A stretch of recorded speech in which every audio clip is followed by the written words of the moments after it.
So I'm going to talk a little bit briefly about different systems of memory. In fact, much of the memory that influences and guides our everyday life actually kind of hides in the background. You actually don't know that when you are using the bulk of your memory. And this is called implicit or procedural memory. This includes things like cultural and social norms. So kind of understanding how you are supposed to behave in a classroom or expecting a certain thing to happen when you walk into a restaurant. These are all things that we have learned and are acquired over our years, but it's not necessarily something that we think about. Language also, in many aspects, is something that is fairly automatic and we're acquired and used to. It's very natural. And other learned skills such as reading or driving. These are things that might have been effortful at one time, but now just come very easily and automatically to us. And in fact, if you actually try to describe to somebody how you drive or how to drive, it actually kind of messes you up. So these are, in a lot of cases, consciousness kind of gets in the way of a lot of these aspects of implicit memory. Now, when we're talking about our memory, so for instance, people tell me a lot of their memories are bad. When people are saying, when they talk about their memory, they're usually talking about explicit or episodic memory. And these are very different from implicit memories.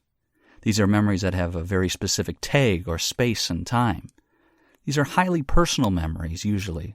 So this could be everything from remembering what you ate for breakfast to what you did on your last vacation, or remembering a significant birthday that you had several years ago or in the past, or just an answer to a multiple-choice question on a test.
The heyday of the English landscape garden was the 18th century, and it stood for many things. The appreciation of natural beauty, of course, but also the idea of a civilized life, good taste, one's personal philosophy, and one's social status.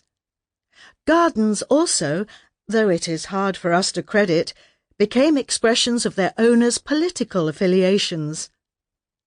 Until the picturesque style emerged as part and parcel of the Romantic movement, gardens had been strictly formal, laid out with mathematical precision following the Italian and French examples. There then came a backlash against this rigid formality, led by, among others, the poet Alexander Pope. Pope and his allies argued for a more natural nature. Lord Burlington was a major figure in the landscape garden movement, and he was famously influenced by his love of the Italian architect Andrea Palladio, along with the picturesque or romanticized landscapes of Italian classical painting. With these in mind, he scattered his gardens and parks with classical Greek and Roman temples and statues. In other words, he wanted to make the garden look like those paintings.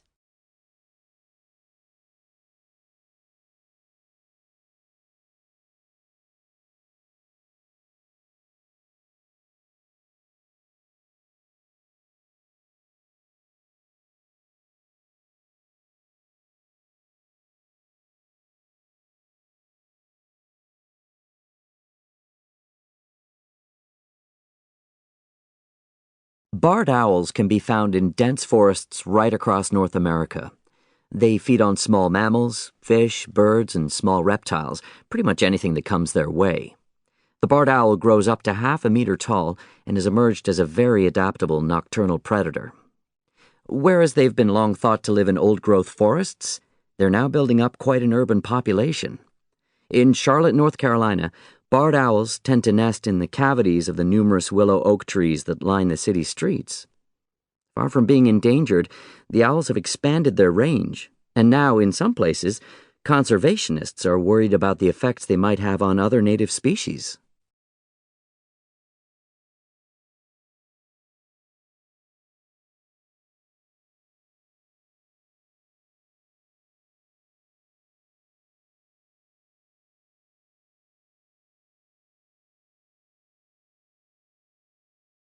Before the beginning of the 1900s, the only way to obtain pearls was by collecting very large numbers of pearl oysters from the ocean floor by hand. The oysters, or sometimes mussels, were brought to the surface, opened and searched. More than a ton of these had to be checked in order to find just 3 or 4 quality pearls. Divers often descended to depths of over 100 feet on just one single breath. Now, of course, this exposed them to hostile creatures and dangerous waves, not to mention drowning. In some areas, divers put grease on their bodies to conserve heat, and they held a large object, like a rock, to descend, so they didn't have to exert effort going down. Today, pearl diving has pretty much been supplanted by cultured pearl farms. Particles are implanted in the oyster to encourage the formation of pearls, and this allows for more predictable production. The divers who still work do so mainly for the tourist industry.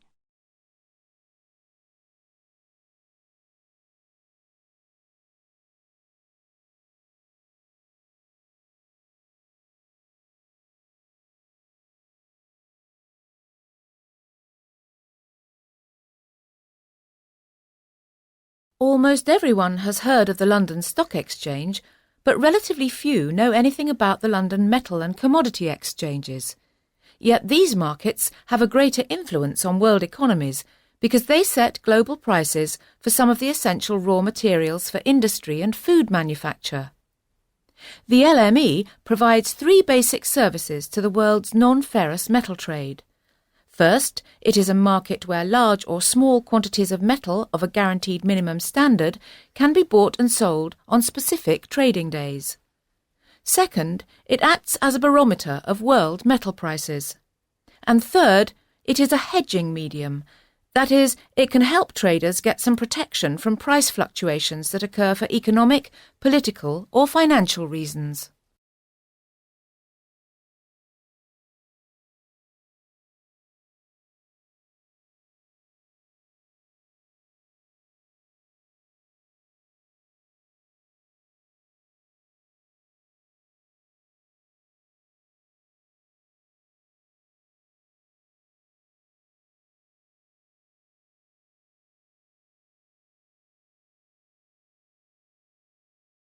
A cliché, as you know, is an overused and worn-out phrase, and these are to be avoided like the plague in your essays.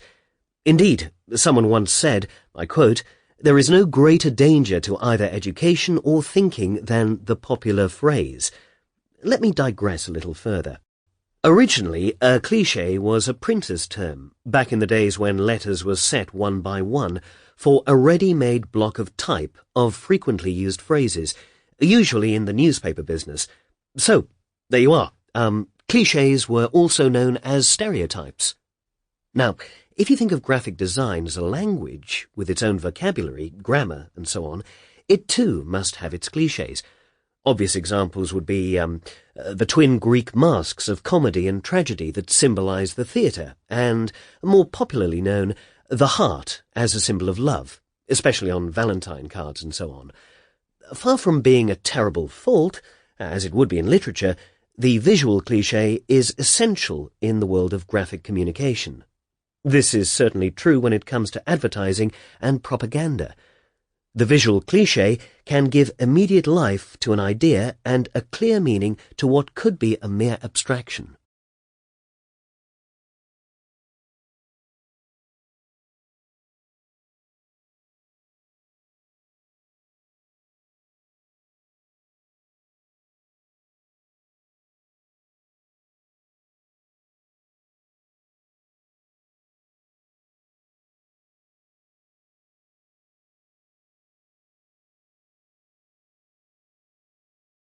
It is not often I get the chance to talk about the psychology of pop music, or rather the lyrics and the effect they have on young people. I must say at the outset that I'm not at all sure about the findings of a recent survey I've been studying, conducted over a period of 30 years. In short, it claims that late adolescents and college students are more narcissistic than ever before. This might well be true, and it might also be true that pop lyrics are becoming more self-absorbed, negative, and violent.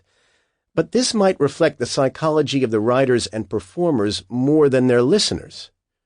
Also, as the writers of the study are alarmed to discover this radical increase in narcissism comes with higher levels of loneliness and depression, which, if you think about it for a second, is hardly surprising. Furthermore, they have detected a link with heightened anger and problems maintaining relationships. Now, a couple of points. First, adolescents are pretty much self-absorbed anyway, but it's rarely pathological. Also, you can read almost anything you want into song lyrics from any era. Again, people nowadays find it easier to express themselves emotionally than their counterparts did 30 years ago. Last, the survey suggests a complete personality change over the period covered. Yet I doubt that personality traits can change so much from one generation to another, or for that matter, from one culture to another.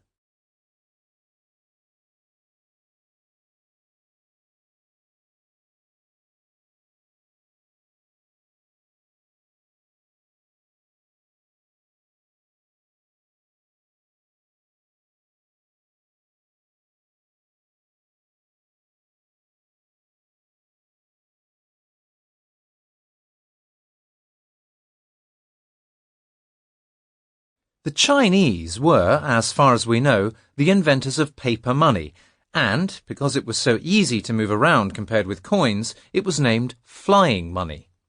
They were also the first to experience an economic problem which has become all too familiar. By the 12th century, there was enough money in circulation to cause serious inflation. In Europe, it wasn't until about 1400 that bankers in Spain and Italy began to honour bills of exchange, which were a kind of private paper money not in general use. They were documents used by those involved in a business transaction in which payment was made through a third party to avoid the cost of foreign exchange. However, it is the Swedes who are generally credited with producing the first proper European bank.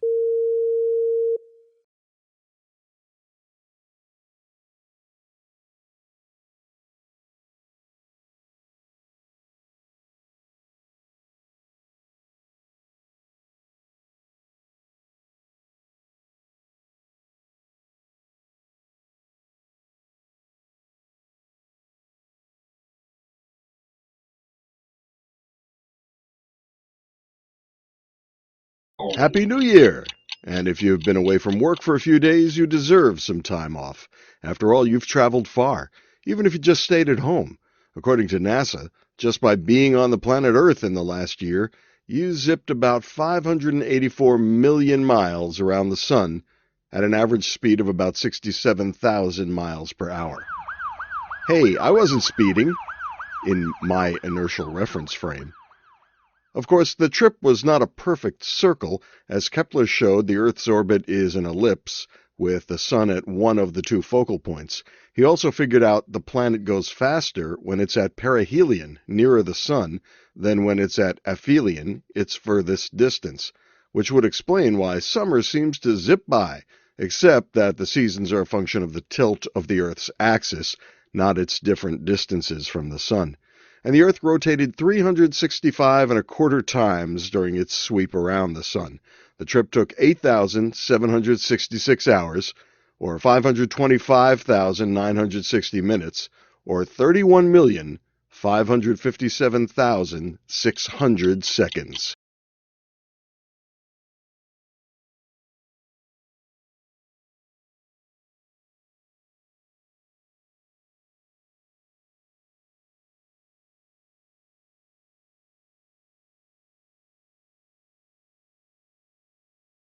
Using less energy saves money and lowers greenhouse gas emissions, and various studies have looked at ways to get households to use less energy. Now there's evidence that people in such a study use less energy because they're in a study. The general phenomenon is called the Hawthorne effect. Study subjects change their behavior because they're being observed. So researchers collaborated with a utility to test for the Hawthorne effect in electricity use. They monitored almost 5,600 randomly selected households. Half received a postcard saying that their energy use would be monitored for a month for research purposes. They also got 4 follow-up reminder postcards over the month. They received no other information, instructions, or incentives. The control group monitored for the study got no notifications. That group continued using the same amount of electricity, but the families being tracked reduced energy use 2.7%, and when the study period ended, their energy use shot back up. The report is in the Proceedings of the National Academy of Sciences. Clearly, mindful consumers can find ways to easily lower their energy consumption. Perhaps policymakers can find a way to use the Hawthorne effect to everyone's advantage.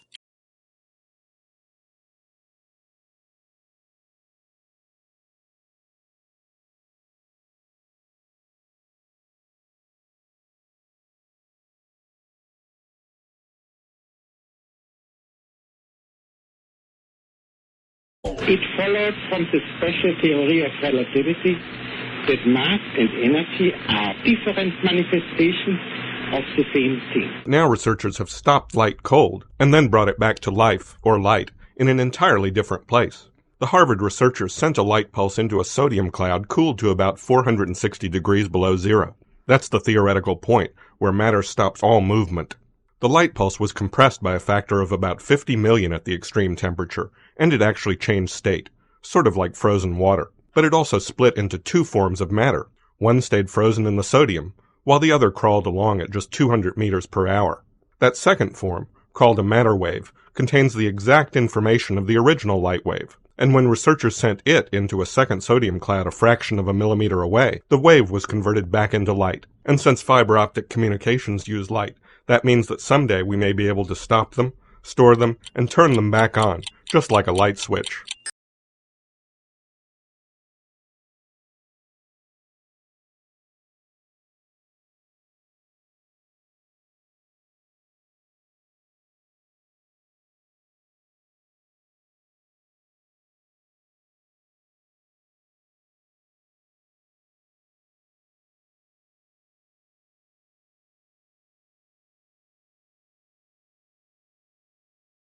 Boating on the river during winter is considered excessively dangerous.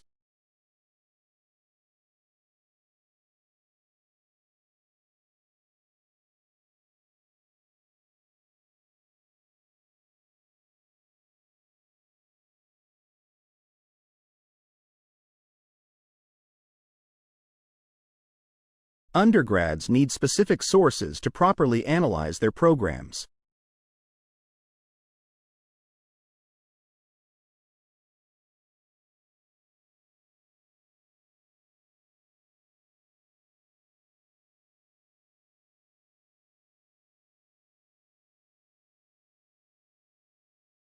Undergraduates explore specialized topics within their academic programs offerings.